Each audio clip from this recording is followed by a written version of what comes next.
హరే కృష్ణ అందరికీ. శ్రీకృష్ణార్జునులు ఇరువురు తమ తమ శంఖాలను పూరించి యుద్ధానికి తమ సందిగ్ధతను తెలియజేశారు. ఈ శరీరమే ఒక శంఖం.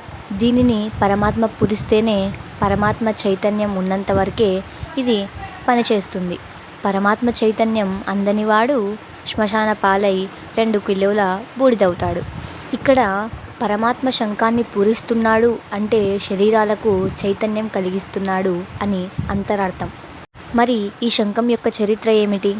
చేపల నీటిలో ఉండే ప్రాణియే శంఖం. అయితే శంఖం ప్రాణంతో ఉన్న జీవ అంటే కాదు. శంఖం లోపల ప్రాణం కదులుతూ ఉంటుంది. ఈ శంఖం ఆ ప్రాణానికి ఎముక అన్నమాట.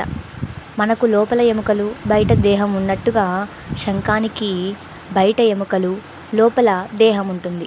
ఇదే పెద్ద తేడా. లోపల ఉన్న ఎముకలు మనకు అసహ్యకరమైనవి, అపవిత్రమైనవి. బయట ఉన్న దేహం మాత్రం అందమైనది.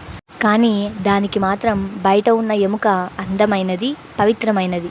లోపల ఉన్న దేహం అసహ్యకరమైనది. అన్ని జీవరాశులలో కన్నా మానవులు ఎంతో గొప్పవారు. వారిలో చదువుకున్నవారు ఇంకా గొప్ప, యజ్ఞయాగాదులు చేసేవారు ఇంకా గొప్ప, జ్ఞానులు ఇంకా గొప్ప. అయితే ఇంత గొప్పవారు కదా అని వారి ఎముకలు ముట్టుకుంటామా? లేదు కదా. ఎముకలను తాకితే ప్రాయశ్చిత్తం చేసుకోవాలి. కానీ ఒక పురుగు ఎముకను, అదేనండి శంఖాన్ని పట్టుకుంటాం. ఎంతో పవిత్రమైనదిగా భావిస్తాం. శంఖాస్తి పావనం అపావనమస్తి మాణం అని అన్నారు. శంఖం అనే అస్థి పవిత్రమైనది, మిగిలిన అస్థులన్నీ అపవిత్రమైనవి అని.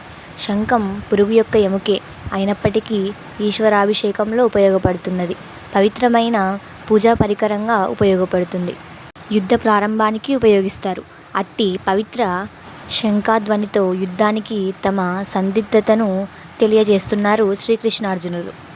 ఇక మిగిలిన పాండవులు, ఇతర రాజులు ఈ శంఖధ్వనాలు ఎలా చేస్తున్నారో ఆ విశేషాలేంటో నెక్స్ట్ వీడియోలో తెలుసుకుందాం. Until then Radhakrishna.